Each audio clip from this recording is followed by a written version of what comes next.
ඔන්න අද අන්බොක්ස් කරන පාර්සල් එකේ තියෙන්නේ පොත් වගයක්.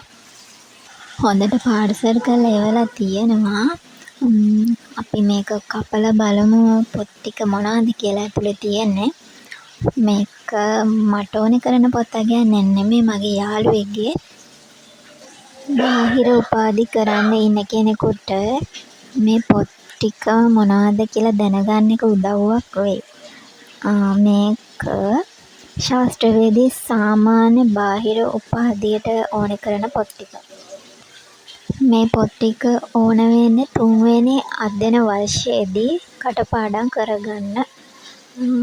මේක කවුසිලුමින.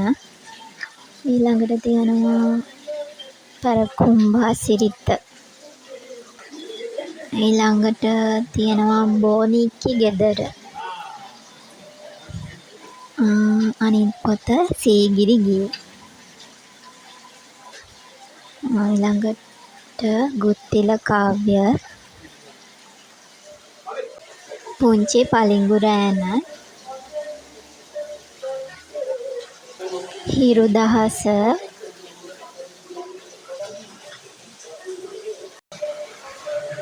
සිංහල භාෂා විකාශය,